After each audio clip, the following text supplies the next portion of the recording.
ಜ್ಞಾನೋಕ್ತಿಗಳು 24ನೇ ಅಧ್ಯಾಯ 16ನೇ ವಚನ ಇವತ್ತು ನಾವು ಧ್ಯಾನ ಮಾಡೋಣ.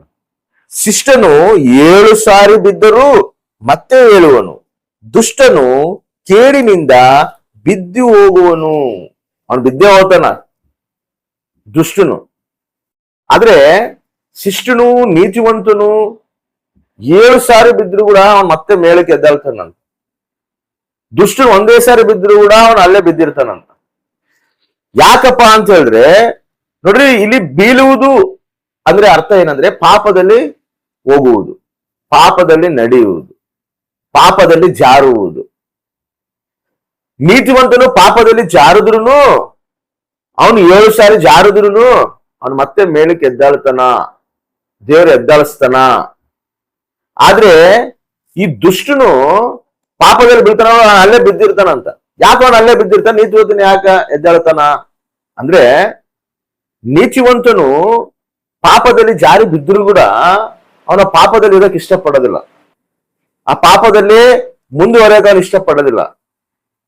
ಪರಿಶುದ್ಧಾತ್ಮನು ಅವನ ಮನಸ್ಸಾಕ್ಷಿ ಅದಕ್ಕೆ ಒಪ್ಪೋದಿಲ್ಲ.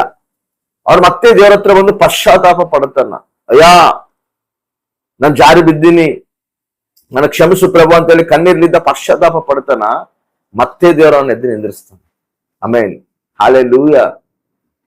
ಆ ರೀತಿಯಾಗಿ ನೀತಿವಂತನ ನಡವಳಿಕೆ ಇರುತ್ತದೆ. ಅದಕ್ಕೆ ದೇವರು ಕೃಪೆ ತೋರಿಸಿ ಅವನ್ನ ಮೇಲೆ ಕೆತ್ತಾನ.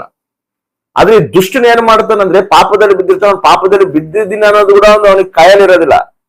ನಾನೇನ್ ದೊಡ್ಡ ಪಾಪ ಮಾಡ್ತೀನಿ, ನಾನೇನ್ ದೊಡ್ಡ ಪಾಪ ಏನ್ ಮಾಡ್ತಿಲ್ಲ, ಯಾರು ಮಾಡ್ದ ಪಾಪ ಏನ್ ಮಾಡ್ತಿಲ್ಲ ಅಂತಿಲ್ಲ. ಅವ್ನು ಏನ್ ಮಾಡ್ತಿರ್ತಾನ, ತನ್ನ ಪಾಪನು ಕೂಡ ಅವ್ನು ಸಮರ್ಥಿಸ್ಕೊಂಡು ಅದರಲ್ಲೇ ಕೊನಸಾಗ ನಡೀತಿರ್ತಾನ.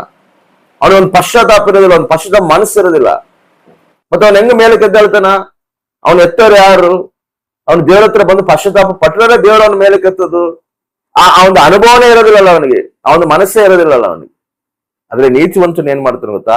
ಪಶ್ಚಾತ್ತಾಪ ಪಟ್ಟು, ದೇವ ನಾನಿಲ್ಲಿ ತಪ್ಪು ಮಾಡಿ, ದೇವ ಇಲ್ಲಿ ನಾನು ಜಾರಿ ಬಿದ್ದೀನಿ, ನೀ ನನ್ನನ್ನ ಮೇಲೆ ಕೆತ್ತು ಸ್ವಾಮಿ ಅಂತೇಳಿ ಪಶ್ಚಾತ್ತಾಪ ಪಟ್ಟು ದೇವ್ರ ಕೃಪೆನ ಆಶ್ರಯಿಸಿದಾಗ ದೇವ್ರ ಖಚಿತವಾಗಿ ದೇವ್ರ ಮೇಲೆ ಯಾರು ಬೀಳೋದಿಲ್ಲ. ಹೇಳ್ರಿ, ಪ್ರತಿ ಒಬ್ರು ಎಲ್ಲೋ ಅಂತೇಳಿ ಜಾರಿ ಬೀಳ್ತಾರೆ. ಯಾರು ನೀತಿವಂತರಿಲ್ಲ. ಎಲ್ಲರೂ ಯಾವುದೋ ಒಂದು ಸಂದರ್ಭದಲ್ಲಿ ಏನೋ ಒಂದು ಬಲಹೀನತೆಯಿಂದ ದೂರ ಆಗ್ತಾರ. ಆದ್ರೆ ಇಲ್ಲಿ ಮೇನು ದೇವ್ರು ಹೇಳ್ತಿರೋದು ಏನಂದ್ರೆ, ಯಾರು ಪಶ್ಚಾತ್ತಾಪ ಪಟ್ಟು ನನ್ನ ಸನ್ನಿಧಿಗೆ ಬರ್ತಾರೋ ಅವ್ರಿಗೆ ನಾನು ಕೃಪೆ ತೋರಿಸಿ ಅವ್ರು ಮತ್ತೆ ನನ್ನ ಮೇಲೆ ಕೆತ್ತಿ ನಿಂದಿರಿಸ್ತೀನಿ. ದೇವರು ಯೇಸು ಸ್ವಾಮಿ ಶಿಲುಬೆ ಮೇಲೆ ಇದ್ದ ಕೂಡ ಇಬ್ರು ಕಳ್ಳರು ಕೂಡ ಶಿಲುಬೆಗೆ ಹಾಕಿರ್ತಾರ, ಹೌದಾ? ಅದರಲ್ಲಿ ಇಬ್ರು ತಪ್ಪು ಮಾಡಿರ್ತಾರ.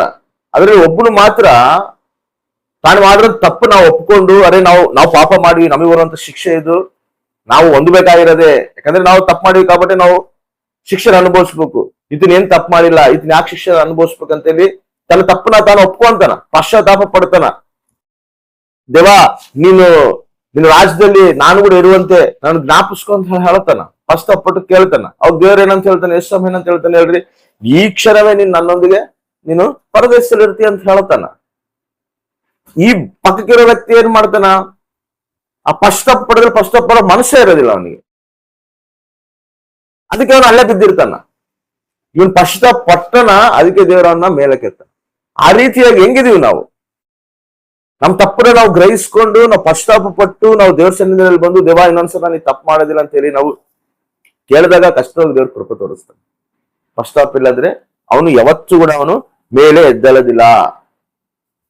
ಅಂದ್ರೆ 7 ಸಾರಿ ಇಲ್ಲಿ ಮೇಲೆ ಎದ್ದಾಳಿಸ್ತಾನಂದ್ರೆ 1 2 3 4 5 6 7 ಅಂದ್ರೆ 7 ಸಾರಿ ನಾವು ಬಿದ್ದಿವಾಯನ ಅಂತೇಳಿ ನಾವು ನೋಡೋದಲ್ಲ. ಅಲ್ಲಿ 7 ಸಾರಿ ಅಂದ್ರೆ ಅದು ಪರಿಪೂರ್ಣ ಸಂಖ್ಯೆ. ಅದಕ್ಕ ಕೌಂಟಿಂಗ್ ಇಲ್ಲ. ಅದು ಮನುಷ್ಯನಂದ್ಮೇಲೆ ಶರೀರದಲ್ಲಿ ಇದೀವಲ್ಲ, ಬಲಹೀನ ಆಗ್ತಿರ್ತತೆ.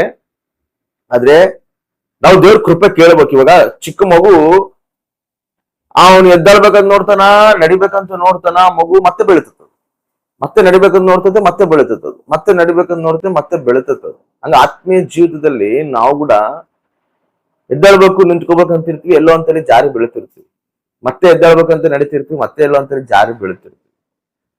ಆ ರೀತಿಯಾಗಿ ನಾವು ಹೋಗ್ತಿರುವಾಗ ಮಗು ಮತ್ತೆ ಹೆಂಗ ತನ್ನ ತಾಯಿ ತನ್ನ ಮತ್ತೆ ನಿಂದಿರಿಸಿ ನಡೆಸಿ ತಾನು ನಿಂತ್ಕೊಳ್ಳೋವರೆಗೆ ತನ್ನ ತಾಯಿ ಹೆಂಗ ಸಪೋರ್ಟ್ ಮಾಡ್ತಾಳೋ, ಹಂಗ ದೇವರು ಕೂಡ ನಾವು ಮತ್ತೆ ಸ್ಥಿರವಾಗಿ ನಿಂತ್ಕೊಳ್ಳೋವರೆಗೂ ದೇವ್ರು ನಮಗ್ ಕೂಡ ಆ ರೀತಿ ಕೃಪೆ ತೋರಿಸಿ ನಮ್ಮ ನಿಂದಿರ್ಸ್ತಾನೆ.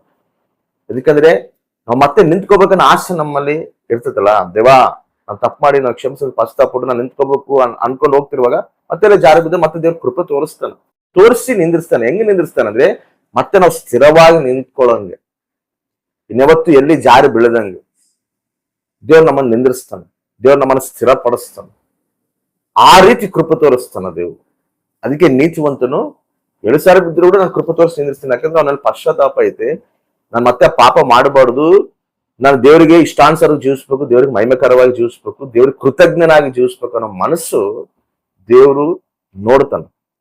ಆ ನೀತಿವಂತನಿಗೆ ಆ ಮನಸ್ಸಿದ್ದಾಗ ಕಷ್ಟವಾಗಿ ದೇವ್ರು ಮತ್ತೆ ನಿಂದಿರ್ಸ್ತಾನ, ಪ್ರೋತ್ಸಾಹಿಸ್ತಾನ, ಬೆನ್ನು ತಟ್ತಾನ, ಧೈರ್ಯ ಕೊಡ್ತಾನ, ತಾನೇ ಕೈ ಹಿಡಿದು ನಡೆಸ್ತಾನ.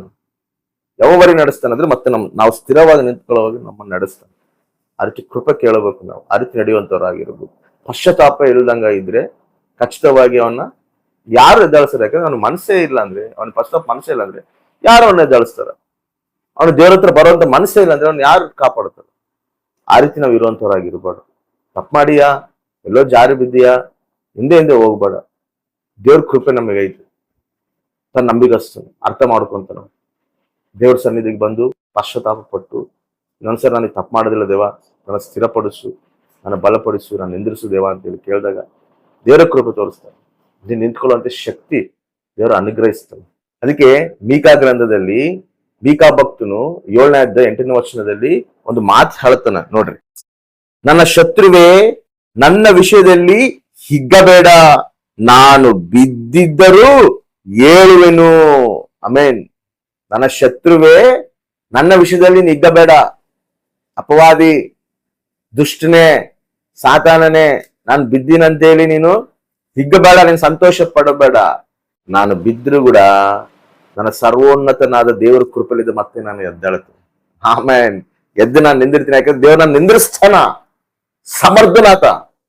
ನಾನು ನಿಂತು ನಾನು ಹೋರಾಡ್ತೀನಿ, ನಾನು ಜಯಿಸ್ತೀನಿ. ಯಾಕಂದ್ರೆ ನಾನು ಜಯಿಸ್ತೀನಿ, ನೀವೂ ಜಯಿಸ್ತೀನಿ ಅಂತೇಳಿ ದೇವ್ರ ವಾಕ್ಯವು ಹೇಳತ್ತಲ್ಲ. ಮತ್ತೆ ಆತ ನಮ್ಮ ಪಕ್ಷ ಇದ್ದಾಗ, ಆತೇ ನಮ್ಮನ್ನ ಕೈ ಹಿಡಿದು ನಡೆಸ್ತಿರುವಾಗ ನಮಗೆ ಇನ್ನೆದಕ್ಕೆ ಭಯ ಪಡಬಾರ್ದು. ಸವಾಲ್ ಮಾಡಬೇಕು ನಾವು. ಏನೋ ಬಿದ್ದೀವಂತ ಎಲ್ಲ ಕೃಂಗಿ ನನ್ನ ಕೈಲಿ ಆಗೋದಿಲ್ಲ, ನಾನು ಎಷ್ಟು ಭಕ್ತಿ ಮಾಡ್ಬೇಕಂದ್ರೂ ಕೂಡ ನನ್ನ ಕೈಲಿ ಆಗ್ತಿಲ್ಲ ಅನ್ಕೋಬಾರ್ದು ನಾವು. ದೇವ್ರ ಕೃಪೆ ತೋರಿಸ್ತಾನೆ. ಅದಕ್ಕೆ ನಾನು 7 ಸಾರಿ ಬಿದ್ದು ಕೂಡ ಎದ್ದು ನಿಂದಿರ್ಸ್ತೇನೆ. 7 ಸಾರಿ ಅಂದ್ರೆ ನೀನ್ ನಿಂತ್ಕೊಳ್ಳೋವರೆಗೂ ದೇವ್ರ ಕೃಪೆ ತೋರಿಸ್ತಾನ. ನೀನು ಭಯ ಪಡಬೇಡ, ಧೈರ್ಯವಾಗಿ ಎದುರಿಸ್ಬೇಕು. ಅದಕ್ಕೆ ಹೇಳ್ತಾನ, ಅಪವಾದಿ ನೀನ್ ನನ್ನ ನೋಡಿ ಇಗ್ಬೇಡ, ನಾನು ಬಿದ್ದಿನಂತ ನೀನ್ ಇಗ್ಬೇಡ, ನೀನ್ ಸಂತೋಷ ಪಡಬೇಡ. ನಾನು ಬಿದ್ದಿದ್ರು ಕೂಡ ಮತ್ತೆ ನಾನು ನಿಂದಿರ್ತೇನೆ. ಆ ರೀತಿ ನಾವು ಚಾಲೆಂಜ್ ಮಾಡಿ ದೇವ್ರ ಕೃಪೆನ ಆಶ್ರಯಿಸಿ, ದೇವ್ರ ಶಕ್ತಿನ ಆಶ್ರಯಿಸಿ, ದೇವ್ರ ಅಭಿಷೇಕನ ಹೊಂದ್ಕೊಂಡು ಮತ್ತೆ ನಾವು ಸ್ಥಿರವಾಗಿ ನಿಂತ್ಕೊಂಡು ನಾವು ಹೋರಾಡುವಂಥವ್ರಾಗಿರೋದು. ಖಚಿತವಾಗಿ ದೇವ್ರ ಆ ರೀತಿ ನಮ್ಮನ್ನು ನಡೆಸ್ತಾನೆ. ಆಮೇಲೆ